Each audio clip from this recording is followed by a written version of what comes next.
Boa noite, Angola, boa noite, Moçambique, boa noite, Guiné Equatorial, boa noite, África. Bem-vindos a mais uma edição do nosso programa. Hoje trazemos para si, caro telespectador, a entrevista que nos foi concedida por Sua Excelência, o Presidente da República de Angola, João Manuel Gonçalves Lourenço, a quem desde já endereçamos os nossos agradecimentos. Vem aí a tão esperada cimeira Estados Unidos-África, em que vários chefes de Estados africanos irão participar, incluindo, obviamente, o presidente João Lourenço. A nossa equipa está a conduzir uma série de entrevistas com alguns chefes de Estados africanos, exatamente para entender aquilo que são as suas expectativas com relação à tão esperada cimeira. Hoje, a nossa entrevista é com o presidente João Lourenço. Sem mais demoras, passamos então para a entrevista. Veja. Muito obrigada, Sr. Presidente, por aceitar o meu convite para esta entrevista. Mais uma vez, obrigada. Okay. Sim.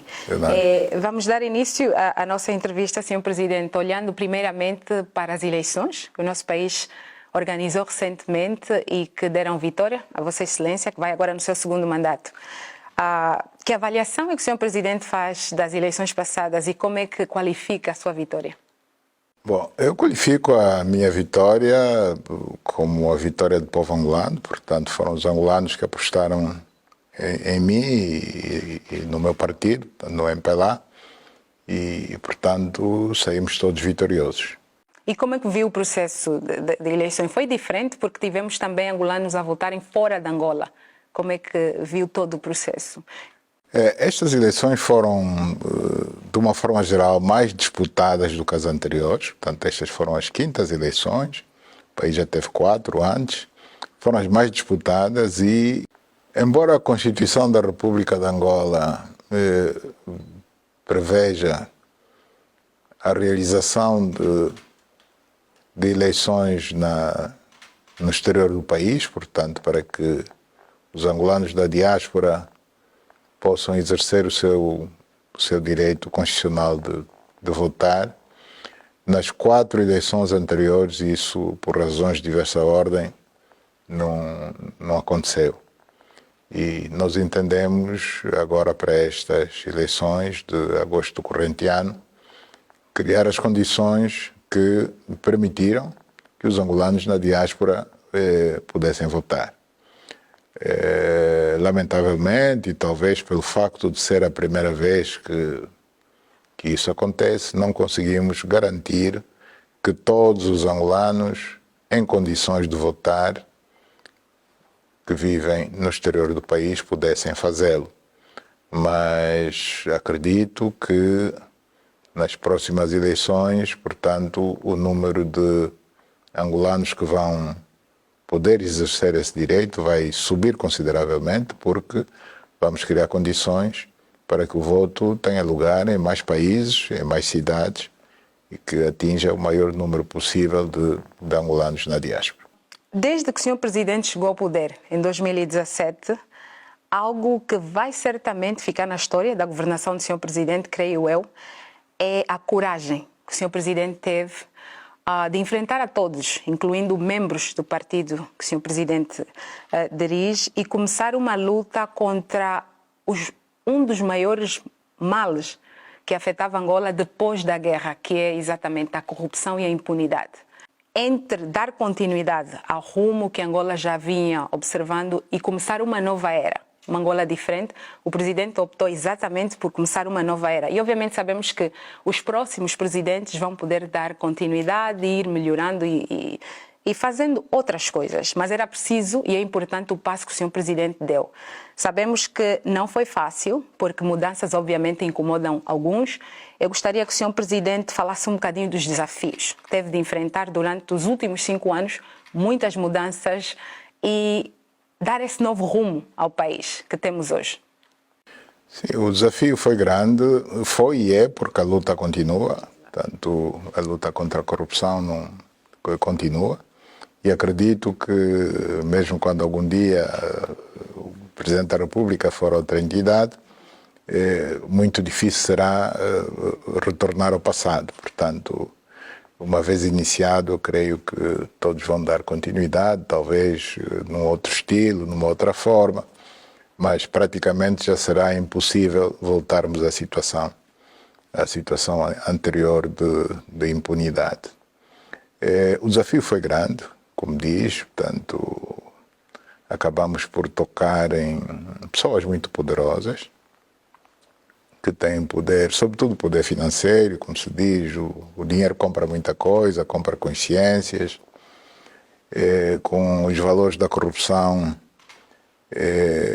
alimentou-se muita gente, portanto, muitos se beneficiaram deste processo de corrupção que o nosso país viveu durante muitos anos e vive de alguma forma ainda. Não podemos considerar que a luta está terminada, não. Ainda existe corrupção em menor dimensão, as pessoas não estão tão livres de a praticar, uma vez que sabem que hoje não existe impunidade, portanto, se as pessoas estão descobertas, têm que prestar contas à justiça. O desafio é grande. Eu poderia ter optado por ficar numa posição cômoda de dar continuidade à situação que encontrei, mas creio que, se assim o fizesse, teria prestado muito mau serviço ao país. Uma vez que os dinheiros da corrupção serviriam para o desenvolvimento do país e os recursos são sempre escassos, portanto, por muita riqueza que um país tem, os recursos são sempre escassos, sobretudo para atender a questões de ordem social, educação, saúde, para investir nas infraestruturas. O dinheiro nunca é suficiente. Veja que com os dinheiros recuperados, ativos recuperados, financeiros e não só, nós conseguimos arrancar com o plano integrado de intervenção dos municípios num valor de 2.000 milhões de dólares, e com esses recursos temos vindo a fazer importantes investimentos nos municípios, dar uma outra vida aos municípios, e dos ativos imobiliários que foram recuperados, portanto, hoje, esses ativos que até nem estavam ao serviço da sociedade, do país, hoje estão ao serviço do país. No caso concreto das 3 fábricas têxteis, a de Luanda, a do Dondo e a de Benguela, portanto, um investimento de bilhões de dólares, cujo financiamento ainda estamos a pagar ao Japão, portanto, é de uma linha do Japão. Hoje está ao serviço do país, portanto, está a dar emprego, está a produzir os tecidos.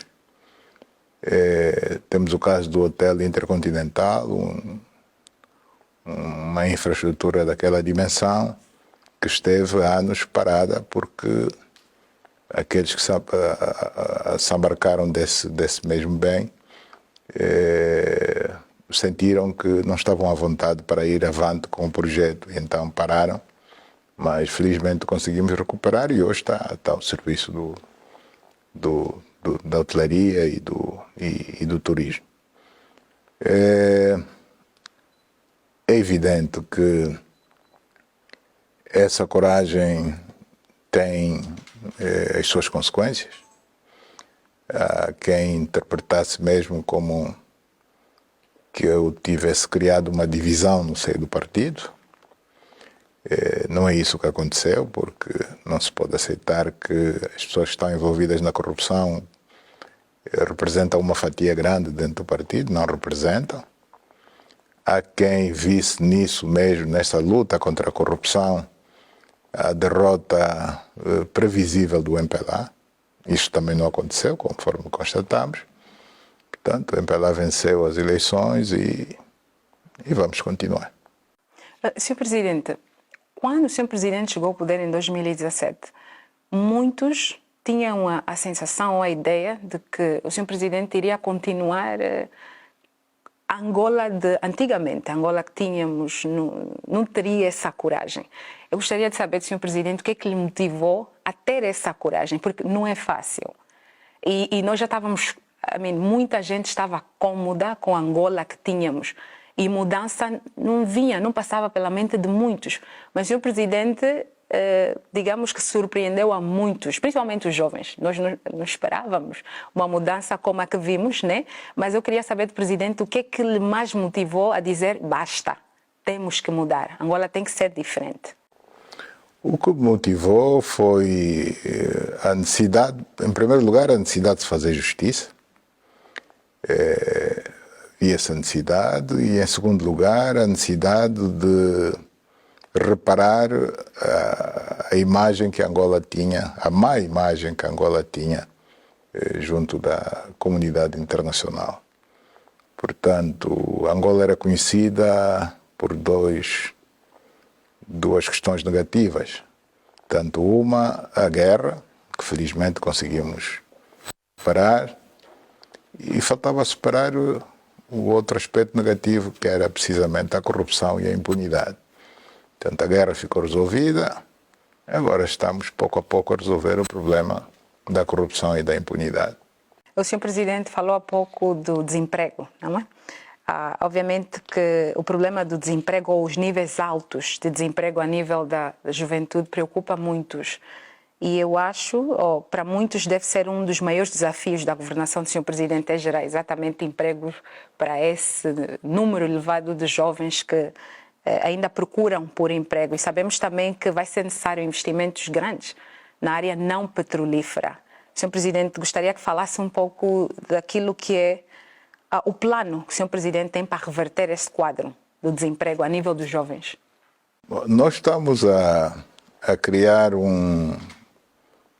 políticas no sentido de criar um melhor ambiente de negócios, precisamente para fortalecer o setor privado da nossa economia, uma vez que acreditamos que é no setor privado da nossa economia onde nós vamos encontrar, em definitivo, a solução para este problema que aflige o país, que é as altas taxas de desemprego. O Estado continua a dar emprego, como é óbvio, sobretudo na função pública. Nós, no setor social, educação e saúde, viemos realizando concursos públicos de admissão de quadros, de técnicos desses dois setores. Os números são altos, mas mesmo assim o emprego não pode ser encontrado apenas nesses dois setores. E isso não resolve, ajuda, mas não resolve. Reduz de alguma forma o índice do desemprego, mas não resolve. O Estado tem o chamado Programa de Apoio e Promoção à Empregabilidade, o PAP, o vulgo PAP, que visa, portanto, conseguir emprego para os jovens, sobretudo ajudar na criação do autoemprego. Mas não é tudo. As grandes obras públicas, sobretudo a de construção de grandes infraestruturas, escolas, hospitais, barragens hidroelétricas, caminhos de ferro, bairros residenciais, que nós chamamos de centralidades e outras, também criam emprego. Criam emprego, mas é um emprego que é provisório, é temporário. Portanto, enquanto essas infraestruturas estiverem em construção, durante 2, 3 anos, 4, os jovens têm emprego aí, encontram emprego. Depois disso, o número reduz consideravelmente, uma vez que só terá emprego nessa infraestrutura construída quem tiver que operar essas mesmas infraestruturas.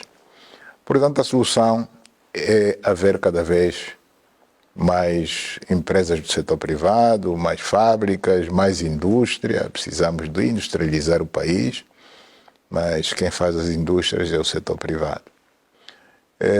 Outra forma de contribuirmos para a redução do desemprego é atrair o investimento investimento direto estrangeiro. Portanto, com o investimento direto estrangeiro, vamos, por um lado, diversificar a economia, por outro lado, consequentemente, também dar emprego. O senhor Presidente criou uma comissão para a institucionalização das autarquias locais recentemente. Não preocupa o senhor Presidente o facto do partido MPLA, nesse caso, o partido que o senhor Presidente dirige, ter perdido em algumas praças importantes como Luanda e Cabinda? O senhor Presidente acha que com a criação das autarquias poderá, de alguma forma, melhorar a performance do seu partido e corrigir o que esteve mal anteriormente e melhorar os resultados? Bom, as eleições que tiveram lugar neste mês de agosto, portanto, mês de agosto do corrente ano, não foram eleições locais, não foram eleições autárquicas, foram eleições gerais, conforme o próprio nome diz. O que significa dizer que ou ganhas as eleições gerais ou perdes as eleições gerais. Não conta os resultados que tiveste em cada província, em cada município. Isso só contribui para, no cômputo geral, no fim das contas, determinar a sua vitória ou não. Portanto, não podemos dizer que perdemos no sítio A ou no sítio B. Não perdemos. Talvez tivéssemos tido menos deputados do que tem sido o hábito termos nessas províncias. Só se perde numa província se as eleições forem locais, só se perde no município se as eleições forem municipais, portanto autárquicas, o que não foi o caso. Se temos receio de que quando se instituírem as autarquias locais possamos ter maus resultados nestas províncias, não. O partido vai ter que lutar para ter bons resultados em todos os municípios onde as autarquias locais tiverem lugar. Portanto, ainda não ficou definido se vão ser feitas em simultâneo nos 164 municípios do país ou se vamos fazer por fases. Bom, isto ainda está por definir, mas quando ficar definido, o partido tem que lutar por ganhar o maior número possível de autarquias. Por isso é que o senhor Presidente mencionava Luanda. Luanda é a capital e é a mais populosa a nível das outras províncias. O facto de o MPLA ter perdido em Luanda, isso não preocupa o Presidente? Não Sim, tanto. Não tanto. Disse... São eleições diferentes. São eleições diferentes. Quando viermos a realizar as eleições autárquicas, é obrigação do partido preocupar-se com todas as eleições autárquicas, independentemente de ser capital ou não ser capital. O partido tem que lutar por ganhar o maior número possível de autarquias. Não importa onde estejam localizadas, em Luanda ou fora de Luanda. Suponhamos que decida que as eleições autárquicas vão ser realizadas em simultâneo nos 164 municípios do país. A gente deve procurar aproximar-nos o máximo possível dos 164 municípios. Se ganhamos 120, se ganhamos 140, será o ideal. Portanto, vamos lutar por igual por cada município, por cada autarquia que estiver em disputa.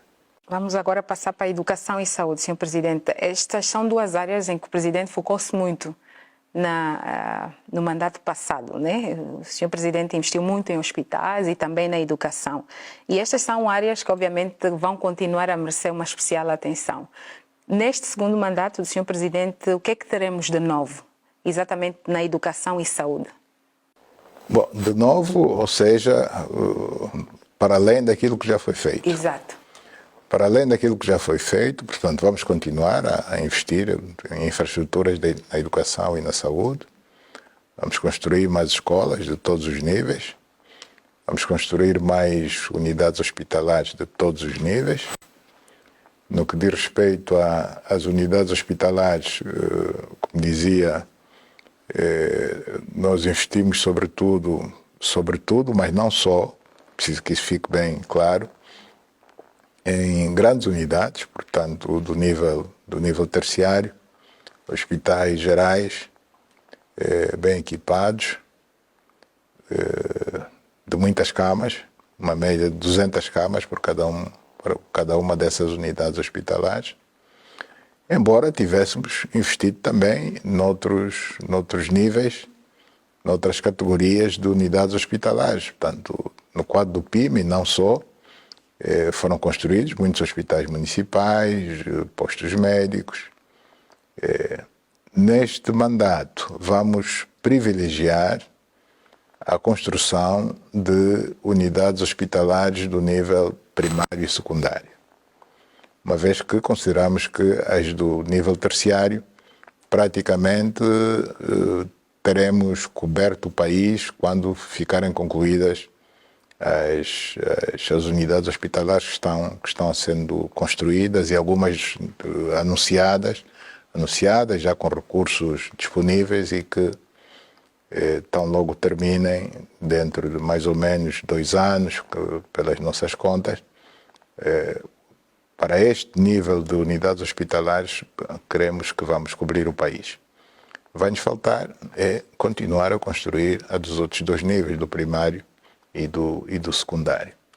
A nível da educação, tanto educação e ensino e, sobretudo, do ensino superior, pretendemos construir mais universidades públicas. Portanto, estamos a trabalhar nisso, nos projetos, na mobilização dos financiamentos para a construção de cerca de 15 novas instalações para o ensino superior. Olhando para, mais uma vez, o anterior mandato, o que é que o Sr. Presidente tem em mente que acha que devia ter feito melhor e que neste segundo mandato pensa em melhorar? Falamos um pouco da educação, falamos da saúde, mas tem um aspecto em particular, um setor, uma área que o Sr. Presidente tem em mente e diz: eu fiz dessa forma, mas neste mandato posso fazer melhor. Tem alguma coisa, Sr. Presidente? Bom, melhor, talvez mais, e não melhor. Penso que deveria ter feito mais, deveria ter olhado mais para as estradas nacionais. Tanto as estradas nacionais e, sobretudo, aquelas que nos ligam aos países vizinhos. Portanto, para norte, as estradas que nos ligam à RDC, as estradas que nos ligam à Zâmbia, as estradas que nos ligam à Namíbia. Portanto, neste mandato vamos prestar uma atenção particular a isso, as ligações com os países vizinhos. Ali para a Zâmbia está prevista a ligação entre o Luau, portanto, a estrada do Marco 25, que liga ao Kazombo, depois ligá-la à Zâmbia via Jimbe, no Cubango fazer as ligações para a Namíbia, ali naquela ponta do leste da Namíbia, e também a ligação para a Zâmbia, a partir do Cubango. Vamos agora olhar para a cimeira Estados Unidos-África, Sr. Presidente. A tão esperada cimeira de dezembro, em que o presidente Biden vai sentar com alguns líderes africanos para repensar, digamos assim, a estratégia dos Estados Unidos com relação aos países africanos. Primeiramente, Sr. Presidente, que avaliação é que o Sr. Presidente faz da relação de cooperação entre Estados Unidos e África no geral e Angola em particular? Está satisfeito? Há algum aspecto em particular que o Sr. Presidente acha que deve ser melhorado? Sim, com certeza. Portanto, as relações entre Angola e os Estados Unidos da América são boas, mas nós consideramos que gostaríamos, para fortalecer a nossa parceria estratégica, gostaríamos de ver maior investimento direto estrangeiro, no caso americano em concreto, em Angola. Portanto, os Estados Unidos da América em Angola e não só, de uma forma geral, no continente africano, tem privilegiado, sobretudo, o setor da defesa, da segurança, particularmente o da segurança energética. Portanto, grandes investimentos na produção, na exploração de petróleo e de gás. O que nós gostaríamos de ver, e é a mensagem que levamos para o presidente Biden, é que gostaríamos de ver o investimento privado americano aqui no nosso país para nos ajudar a diversificar a nossa economia, por um lado, e, por outro lado, portanto, ajudar-nos a industrializar o nosso país. Portanto, o nosso país e o nosso continente são pouco industrializados e todos nós almejamos ver o nosso continente cada vez mais industrializado.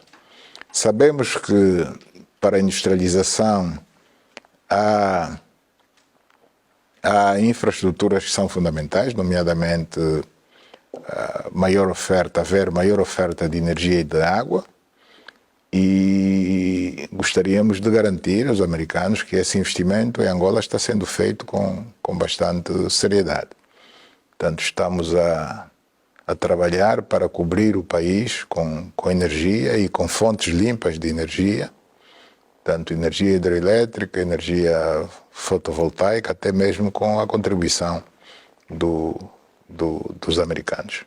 Esta industrialização do país, né? O Sr. Presidente espera contar mais com a colaboração dos Estados Unidos, mas, de uma forma geral, esta cimeira, segundo o que se já ouviu em Washington, alguns líderes africanos querem que seja diferente, porque já houve outras.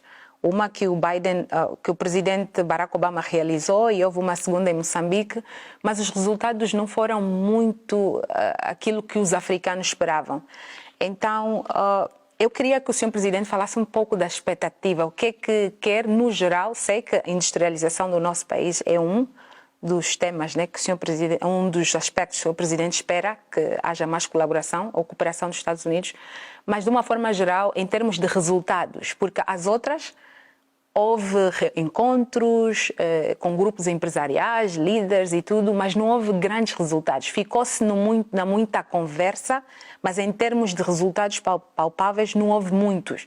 Então, como é que esta, que vai ser realizada em dezembro, pode ser diferente? O que é que os Estados Unidos ou o próprio presidente Biden pode fazer de diferente, de formas a acomodar ou ouvir os líderes e realmente ir na direção daquilo que são as expectativas dos líderes africanos? Bom, nós, de facto, esperamos que esta não seja mais uma, que seja uma cimeira diferente e que traga resultados a médio e longo prazo. O que vamos dizer ao presidente Biden é que a África, portanto, a América deve apostar mais no nosso continente, mais em África. Portanto, a África tem um potencial muito grande e que, com a situação que a Europa vive hoje, da guerra na Ucrânia, penso que seria o momento ideal para começar-se a olhar com outros olhos para o nosso continente. E que assuntos propriamente Angola vai defender? Sabemos que, como o Sr. Presidente mencionou, a guerra entre a Rússia e a Ucrânia, a crise alimentar, as mudanças climáticas são temas que vão surgir durante os encontros ou a cimeira. Qual vai ser o posicionamento de Angola com relação, por exemplo, à guerra entre a Rússia e a Ucrânia, a própria crise alimentar e também as alterações climáticas? Bom, com relação à guerra Rússia contra a Ucrânia, é evidente que nós somos contra qualquer guerra. E somos contra qualquer guerra não só porque somos membros das Nações Unidas e conhecemos a Carta das Nações Unidas, mas sobretudo porque nós próprios fomos vítimas de uma guerra prolongada que destruiu o nosso país. Portanto, sabemos bem, conhecemos bem as consequências de qualquer guerra. Nós tivemos o nosso país destruído, tivemos bastantes percas humanas, deslocados, refugiados e por essa razão não desejamos isso a ninguém.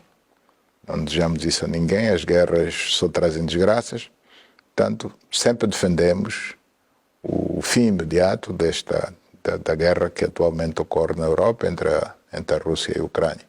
É preciso que as autoridades dos dois lados se sentem a uma mesa de conversações para se resolver este conflito tão cedo quanto possível, antes que seja tarde demais.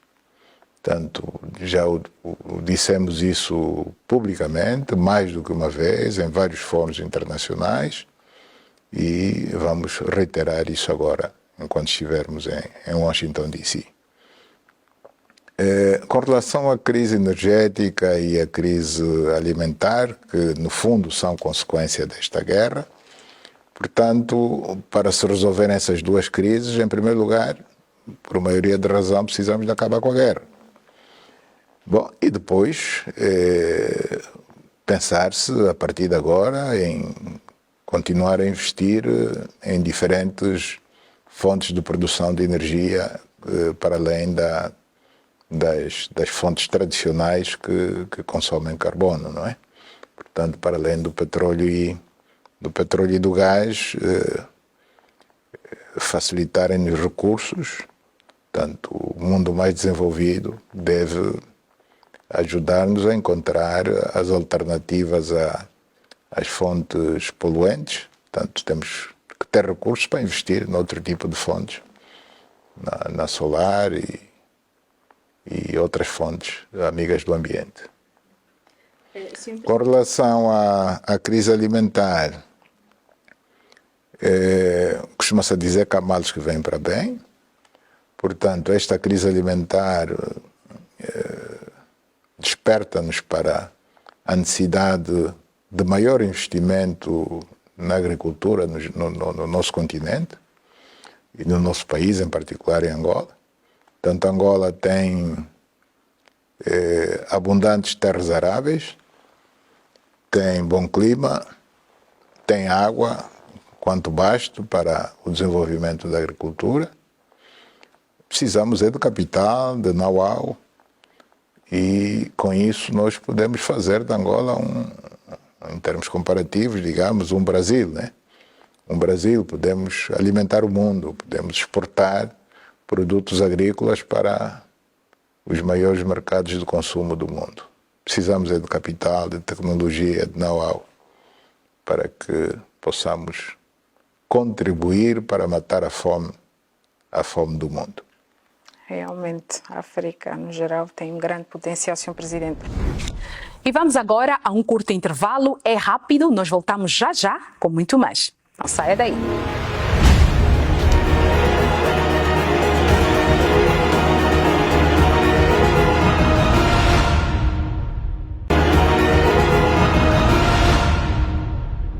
Algo que muitos africanos esperavam, Sr. Presidente, dos países africanos, é que fôssemos nós próprios a buscar as soluções para os problemas do nosso continente.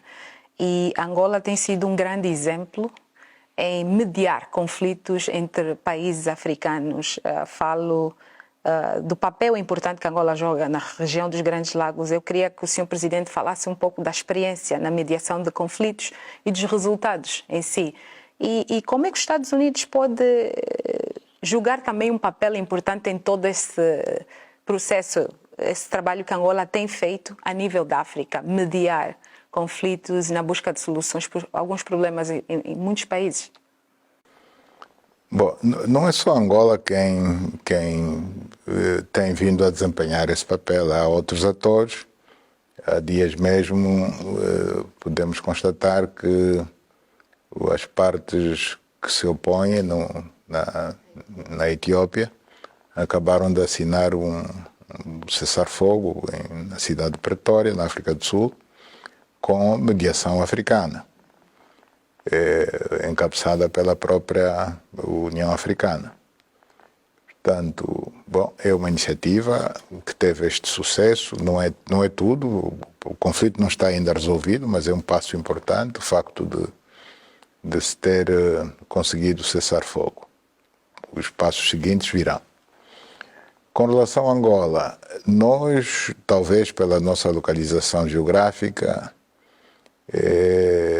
integramos várias organizações regionais, nomeadamente a Conferência Internacional da Região dos Grandes Lagos, que não só integramos, como pela segunda vez presidimos, a SADC, a SIAC, e é nesse quadro que, indo buscar um pouco a própria experiência de Angola, que é um caso de sucesso em termos de fim de conflito, de resolução do conflito da forma mais correta possível, vamos assim dizer, tanto temos procurado levar a nossa experiência a outras realidades, nomeadamente na República Centro-Africana, onde há uns bons anos temos vindo a trabalhar no sentido de ajudar os nossos irmãos centro-africanos a encontrarem a paz. O certo é que o balanço dos últimos anos é positivo. É positivo. Tivemos o caso da mediação no conflito entre o Ruanda e o Uganda, depois de um grande esforço, de sucessivas cimeras que tiveram lugar, não só em Luanda, como até em território fronteiriço entre os dois países em contenda. Finalmente as coisas estão bem entre Ruanda e Uganda. Infelizmente, não podemos nos dar o luxo de dizer é hora de descansar, pelo menos em matéria de mediação, uma vez que, de repente, eclodiu este conflito fronteiriço entre o Ruanda e a República Democrática do Congo, tendo pelo meio um movimento rebelde, o M23, que já estava praticamente extinto, mas que, pronto, reapareceu e está a criar uma situação de instabilidade ali na já instável região do leste da RDC. Portanto, aquilo é uma região que está instável já há uns bons anos, onde se vão revezando praticamente os grupos rebeldes, com altos e baixos. Tanto já houve um período em que o grupo rebelde mais ativo eram as chamadas Forças Democráticas de Libertação do Ruanda. Conseguiu-se desarmar e repatriar parte do contingente desse grupo rebelde, mas não foi completamente extinto, continuam a realizar ações. Mas hoje, sem sombra de dúvidas, que já não é o grupo rebelde mais ativo. Mais ativo passou a ser o grupo rebelde ADF, portanto, as alianças, chamada Aliança das Forças Democráticas, ADF, que atua ali na fronteira entre a RDC e o Uganda, sobretudo. Bom, e agora o M23, que também ameaça, portanto, sobretudo as populações civis do país, da República Democrática do Congo. Portanto, a instabilidade no leste da República do Congo é antiga e o nosso esforço é no sentido de gradualmente ir reduzindo o número de grupos rebeldes que atuam naquela região. Portanto, o Congo precisa de paz, precisa de se desenvolver. O Congo é um país que tem um grande potencial, em termos de extensão territorial é bastante grande, tem muitas riquezas, como poucos têm, então precisa desenvolver esse potencial que tem. E, de alguma forma, o conflito prolongado naquela região importante do país tem dificultado o desenvolvimento da República Democrática do Congo. Portanto, nós estamos a fazer aquilo que é possível fazer. Como medianeiros, a solução não depende apenas de quem faz esse trabalho de mediação. A solução depende, sobretudo, da vontade das partes. Portanto, as partes envolvidas têm que fazer um esforço de compreender que ninguém ganha com a manutenção da atual situação. Senhor Presidente, e os Estados Unidos há muito que vem aplaudindo esse trabalho de mediação que Angola tem feito a nível da África, e eu gostaria de saber, Senhor Presidente, como é que os Estados Unidos podem ajudar mais na busca de soluções mais rapidamente ou resultados positivos? Porque sabemos que os Estados Unidos é uma potência e quando há conflitos há sempre um envolvimento direto ou indireto dos Estados Unidos. Angola tem estado a mediar esse conflito entre a República Democrática do Congo e o Ruanda. Mas como é que os Estados Unidos podem apoiar esta mediação no sentido de se mais rapidamente encontrar uma solução para o conflito? Bom, o simples facto dos Estados Unidos da América, que como sabemos é a maior potência mundial, vir a público e dizer que encoraja o nosso esforço de mediação neste conflito e apela aos países envolvidos no conflito a alguma contenção para não deixarem escalar o conflito, só isso já é muito bom. Só isso já é muito bom. Bom, a nível do Conselho de Segurança, onde eles são um país membro permanente do mesmo Conselho de Segurança, também, portanto, advogar a causa da paz nesta região do nosso continente, isso também é bastante bom. Portanto, creio que assim, no geral, este papel de uma grande potência já ajuda, já pode ajudar. Passamos agora, Senhor Presidente, para a nossa diáspora, que obviamente vai ver a entrevista, então não podemos deixar de mencionar a nossa diáspora. Nós temos vindo a acompanhar um certo alienamento da nossa diáspora com relação ao país, em parte por causa do passado. Temos vindo também, ouvimos durante as eleições alguns angolanos na diáspora praticamente a denegrirem, de certa forma, a imagem do país, a desacreditarem algumas instituições do nosso país, inclusive em órgãos de comunicação estrangeiro. O que é que o Sr. Presidente acha que está na base desse comportamento? E como é que o governo pode mudar este quadro, inverter, de maneiras a trazer um pouco mais a nossa diáspora para o país?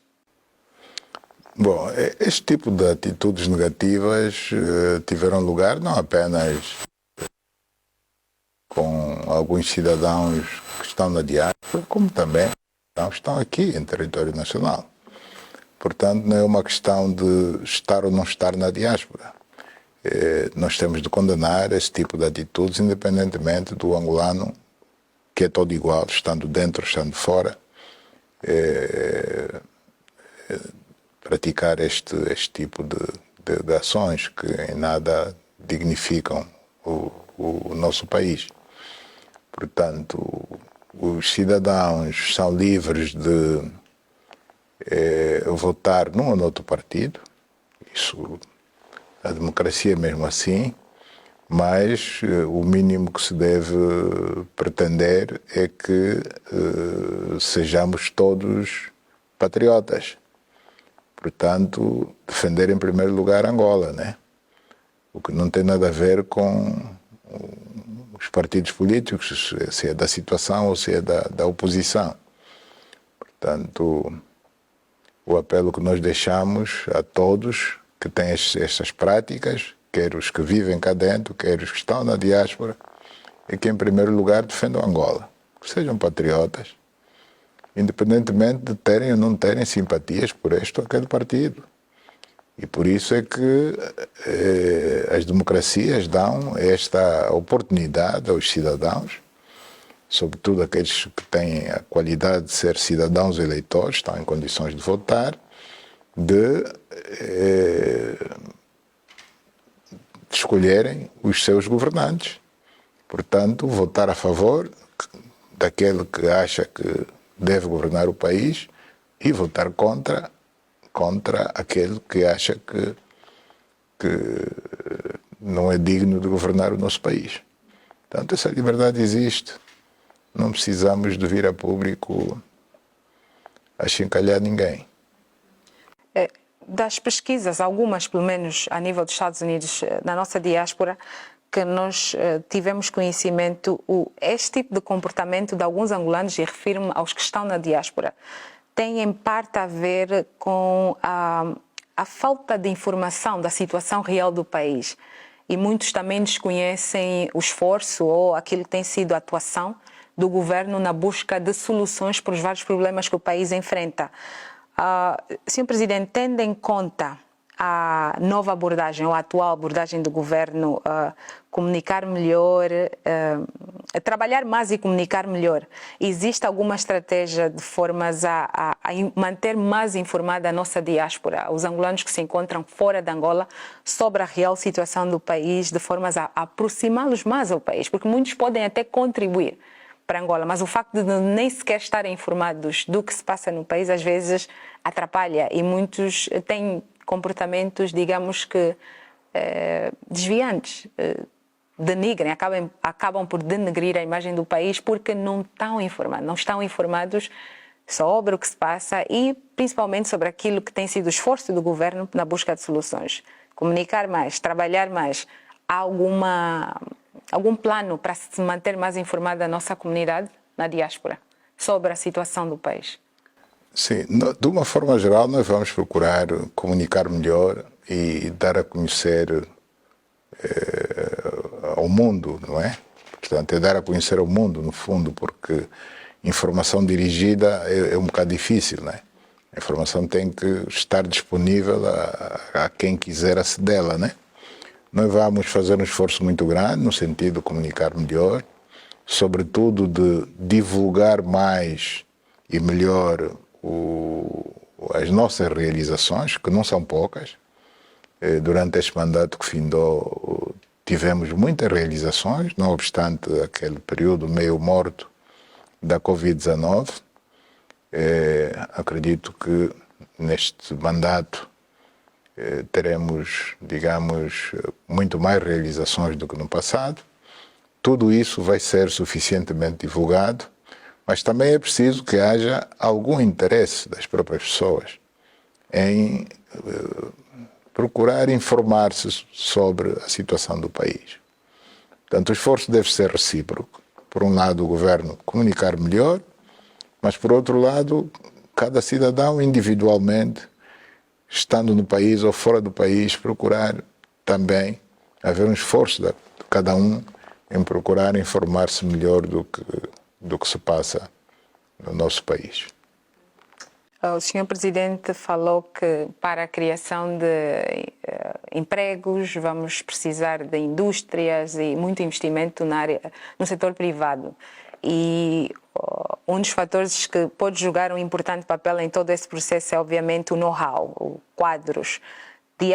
Na diáspora nós temos muitos angolanos capacitados, alguns formados, muitos muito bem formados. Há alguma intenção do nosso governo em incentivar estes angolanos a regressarem a Angola e darem o seu contributo, uma vez que estão formados, e Angola precisa deles? Sim, com certeza. Nós precisamos de todas as mentes, todas as mãos de angolanos, não importa onde estejam.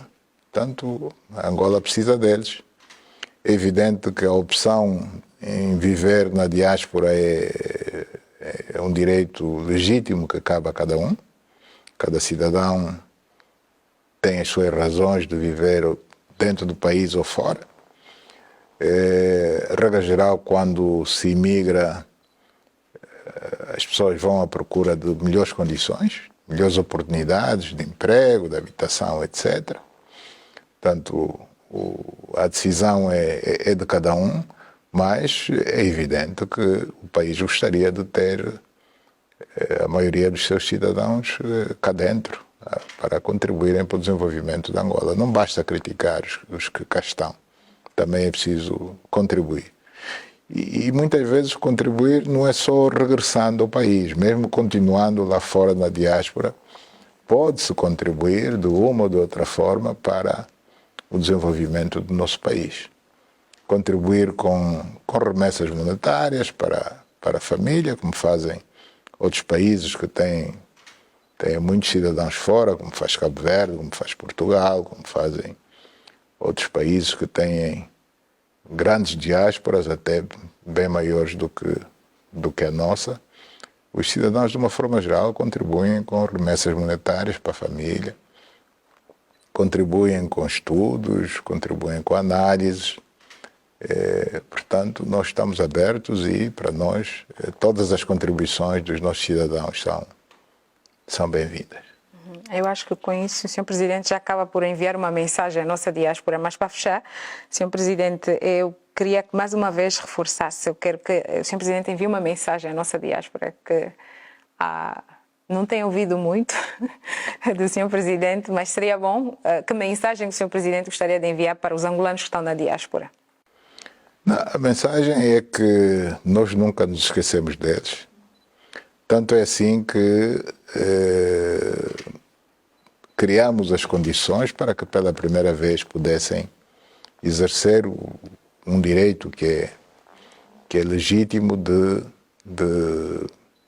participar da grande festa da democracia, que são as eleições.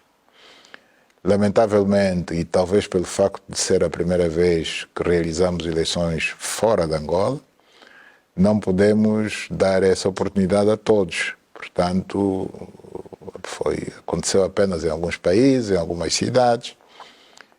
Todos gostariam de ter participado, não foi ainda desta vez, mas vem aí outras eleições e acreditamos que nas próximas eleições o número de países, o número de cidades lá fora em que os angolanos vão poder exercer o seu direito de voto vai com certeza aumentar. A mensagem é que nós temos, portanto, os angolanos que estão na diáspora, nós temos permanentemente no nosso coração. Nós não fazemos distinção entre o angolano que vive em Angola e o angolano que vive fora. Se é angolano, independentemente de onde esteja, do que faz, das razões que o levaram a sair de Angola. Às vezes há muito a tendência de se pensar que quem optou por viver fora do país é por razões políticas. Eu não penso assim. Aliás, já acabei de o dizer. Portanto, as pessoas são livres de viver onde entendem e pelas mais diferentes razões, mas no meu entender a principal razão é, sem sombra de dúvidas, a procura de melhores oportunidades. Eu queria que o Sr. Presidente enviasse uma mensagem também para os investidores. O que é que Angola... Está Angola aberta? Obviamente está, e já vimos isso. O Sr. Presidente várias vezes viajou a muitos países a convidar os investidores a virem para Angola, mas eu queria que o Sr. Presidente falasse um pouco daquilo que são os incentivos, o que é que Angola tem para receber, não só turista, estamos a falar já da área do turismo, mas também o investimento em si. Como é que estamos? Angola está pronta? Podem vir? Eu gostaria que o Sr. Presidente enviasse uma mensagem para os investidores e turistas, a virem, convidasse-os para vir a Angola novamente. Já fez várias vezes. Eu agradeço esta oportunidade que nos é dada de nos dirigirmos aos turistas e aos investidores estrangeiros. Quanto ao turismo, dizer que Angola é um verdadeiro paraíso. O nosso país tem belezas naturais incomparáveis, muitas delas pouco ou nada exploradas. Temos quer o turismo de praia, quer o turismo rural, o turismo do interior. A nossa fauna, a nossa flora é bastante rica e, portanto, venham a Angola, venham conhecer um destino turístico que com certeza não vos vai decepcionar. Não vai decepcionar a quem visitar Angola. Nós estamos a dizer que quem bebe a água do Bengo, bom, Bengo é apenas um dos muitos rios que Angola tem. Quem bebe a água do Bengo ou não vai embora ou se vai, volta. Portanto, o convite está feito. Venham para desfrutar de turismo, mas venham também para investir no turismo. No turismo e em outros setores da atividade econômica. O país está de braços abertos para vos receber. A principal garantia que damos é que o retorno dos capitais está garantido, uma vez que temos sabido nos últimos anos manter as nossas reservas internacionais líquidas a níveis satisfatórios, que permitem, portanto, a transferência dos dividendos dos investidores que queiram investir em Angola em todos os ramos da nossa economia. Na agricultura, na indústria, no turismo, nas pescas, na indústria extrativa. Portanto, venham apostar, venham investir os vossos recursos e multiplicá-los no vosso próprio interesse, mas também no interesse da Angola e dos angolanos. Obrigado. Muito obrigada, Sr. Presidente. E chegamos assim ao fim a mais uma edição do nosso programa. Nós vamos voltar numa próxima edição com muito mais. Assim, caro telespectador, até lá.